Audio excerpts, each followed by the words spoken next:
Hi guys, God of masses Nandamuri Balakrishna, Telugu cinema real legend, one and only Balakrishna. నేడు 50 సంవత్సరాల celebrations Hyderabad ఐటెక్స్ నోవోటల్లో జరగబోతుంది. 2 తెలుగు రాష్ట్రాల్లో భారీ వర్షాలు, తెలుగు సినిమా ఇండస్ట్రీలో బిగ్గెస్ట్ సెలబ్రేషన్. ఇదే ట్యాగ్లైన్ ట్రెండింగ్ నడుస్తుంది. ఇంకా ముఖ్య అతిథులుగా చాలామంది వస్తున్నారు. Telugu cinema real legend Nandamuri బాలకృష్ణకి ఎందుకు ఈ సెలబ్రేషన్ చేస్తున్నారు ఇండస్ట్రీ మొత్తం అనే ఒక టాక్ అయితే వినబడుతుంది. గతంలో సూపర్ స్టార్ కృష్ణ కానీ ఎంతోమంది 50 సంవత్సరాల వరకు నటించి తర్వాత కూడా నటించి సైడ్ క్యారెక్టర్లు చేసి చాలామంది ఉన్నారు. కానీ బాలకృష్ణకి తెలుగు సినిమా ఇండస్ట్రీలో ఎన్నడూ లేని విధంగా ఇండస్ట్రీ మొత్తం 24 క్రాఫ్ట్స్ నిర్ణయించుకొని బాలకృష్ణకి ఫస్ట్ టైం ఒక 50 సంవత్సరాల సెలబ్రేషన్ ఎందుకు జరుగుతుందంటే, నందమూరి బాలకృష్ణ 74 నుంచి 2024 వరకు బాలకృష్ణ స్టార్డమ్ అనేది, బాలకృష్ణ మాస్ మ్యానియా అనేది, బాలకృష్ణ మచ్చలేని వ్యక్తిగా తెలుగు సినిమా ఇండస్ట్రీలో ఉన్నాడు. కాబట్టి బిగినింగ్లో ఎలాంటి స్టార్డమ్ ఉందో ప్రజెంట్ డబుల్ అనే రేంజ్లో బిగినింగ్లో ఎలాంటి యాక్టివ్గా ఎనర్జీగా ఉన్నాడో ప్రజెంట్ అంతకు మించి యాక్టివ్గా ఎనర్జీగా ఉన్నాడు. కాబట్టి నందమూరి బాలకృష్ణ ఒక అరుదైన రికార్డు 50 సంవత్సరాల తర్వాత హిందూపూర్ ఎమ్మెల్యేగా హ్యాట్రిక్ కొట్టడం, తెలుగు సినిమా ఇండస్ట్రీలో సీనియర్ హీరోల పరంగా హ్యాట్రిక్ బ్లాక్ బాస్టర్ కంప్లీట్ చేయడం, ఇంకా ఈ హ్యాట్రిక్లకు డబుల్ హ్యాట్రిక్ అనే రేంజ్లో పేదలకు సహాయం చేయడమైనా, బసవతారకం క్యాన్సర్ హాస్పిటల్ ద్వారా ఎంతోమంది పేదలను ఆదరించి వాళ్ళకు ప్రాణదానం చేయడం అన్నా కానీ ఇలాంటి హ్యాట్రిక్లు 50 సంవత్సరాల తర్వాత కొనసాగుతుంది. కాబట్టే బాలకృష్ణ లాంటి గొప్ప మనసున్న వ్యక్తికి తెలుగు సినిమా ఇండస్ట్రీ మొత్తం ఫస్ట్ టైం ఇండస్ట్రీలో బాలకృష్ణకు ఇలాంటి బిగ్గెస్ట్ సెలబ్రేషన్ చేయబోతుంది. ఇక ఈరోజు కన్నుల పండుగగా ఉండబోతుంది.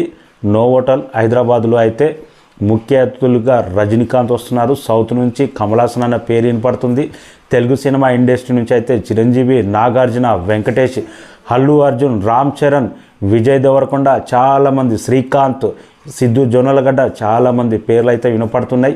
ఇంకా అందరూ ఎక్స్పెక్ట్ చేసిందే లేడీ సూపర్ స్టార్ విజయశాంతి కూడా అటెండ్ అవుతున్నారంట. ఎందుకంటే తెలుగు సినిమా ఇండస్ట్రీలో విజయశాంతి, బాలకృష్ణ 80sలో 90sలో వీళ్ళ కాంబినేషన్కున్న క్రేజే వేరు. ట్రెండ్ సెట్టర్, ఇండస్ట్రియల్ రికార్డులు తిరగరాసిన మూవీస్, క్రౌడీ ఇన్స్పెక్టర్ అయినా కానీ, ముద్దుల మామయ్య అయినా కానీ ఎన్నో సినిమాలు వీళ్ళ కాంబినేషన్లో బ్లాక్ బస్టర్ ఇండస్ట్రీ ఇట్లున్నాయి. ఎందుకంటే ఒక పక్క చిరంజీవి, ఒక పక్క విజయశాంతి, ఇంకొక పక్క రజనీకాంత్, కమల్ హాసన్, నాగార్జున, వీళ్ళందరూ బాలకృష్ణ సమకాలిక నటులు ఒక్కసారి స్టేజ్ పైన ఉంటే ఆ స్టేజ్కే కన్నుల పండుగ. 2 తెలుగు రాష్ట్రాల ప్రజలు ఆ టైం కోసం అయితే ఎదురు చూస్తున్నారు. ఒక పక్క చిరంజీవి, నాగార్జున, బాలకృష్ణ, ఇంకా విజయశాంతి, వెంకటేష్ వీళ్ళందరూ ఉంటే అభిమానులకు కన్నుల పండుగగా ఉండబోతుంది. అలాంటి సెలబ్రేషన్ నందమూరి బాలకృష్ణ 50 సంవత్సరాల పండుగ ఈరోజు 1984 2024 సెప్టెంబర్ 1వ తారీఖు నాడు ఇండస్ట్రీ మొత్తం, నాకు తెలిసి ఇలాంటి సెలబ్రేషన్ ఇండియాలో ఏ నటుడికి జరగలేదు. వన్ అండ్ ఓన్లీ బాలకృష్ణకే జరుగుతుంది ఈ సెలబ్రేషన్. ప్రతి ఒక్కరూ నందమూరి అభిమానులు సెలబ్రేట్ చేసుకునే రోజు. ఇంకా బాలకృష్ణ రికార్డుల గురించి అంటే అది separate matter.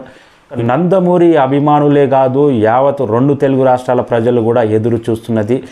Junior NTR, Kalyan Ram ఈ వేడుకకు వస్తున్నారా రారా? కానీ ఇండస్ట్రీ నుంచి అయితే అడిగిన సమాధానానికి మేమైతే వాళ్ళను ఆహ్వానించలేదు. నందమూరి ఫ్యామిలీ మొత్తం రామకృష్ణనే చూసుకుంటున్నాడు. అతను ఎవరిని ఆహ్వానిస్తున్నాడో మాకు తెలియదు. ఇండస్ట్రీ తరపు నుంచి అయితే మేము ఎన్టీఆర్ను కానీ కళ్యాణ్ రామును కానీ ఆహ్వానించలేదని వాళ్ళు కమిటీ వాళ్ళు చెప్పారు. ఒకవేళ రామకృష్ణ ఎన్టీఆర్ కళ్యాణ్ రామ్ దగ్గరికి వెళ్ళి ఆహ్వానిస్తే రాకపోతే వాళ్ళది తప్పు అవుతుంది.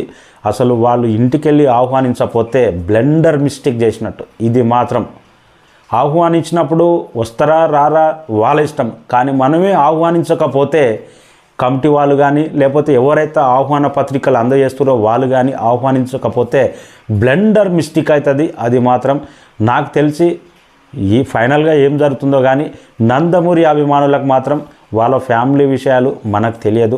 వాళ్ళ ఫ్యామిలీ విషయాలు లోపల ఏం జరిగాయన్నది మనకి ఏం తెలియదు. మనం ఒక అభిమానులుగా బాలకృష్ణ, ఎన్టీఆర్, కళ్యాణ్ రామ్, కలిసి ఉంటే చూడాలన్నది అభిమానుల కోరిక. అంతకుమించి వాళ్ళ పర్సనల్ విషయాలు రిలేషన్ అనేది మనకు సంబంధం లేదు. ఎన్టీఆర్ వస్తే కన్నుల పండుగలాగానే ఉంటుంది, కళ్యాణ్ రామ్ వస్తే కన్నుల పండుగలాగా ఉంటుంది. ఎందుకంటే ఆ మధ్యకాలంలో అరవింద సమేత కానీ, తర్వాత ఎన్టీఆర్ మహానాయకుడు కథానాయకుడు ఆడియో ఫంక్షన్లో కానీ వాళ్ళ ముగ్గురు కలిసి ఉంటే నందమూరి ఫ్యాన్స్కు మంచి కిక్కిస్తుంది. కానీ ఆ సిచ్యువేషన్ రావాలని కోరుకుందాం. Thank you so much.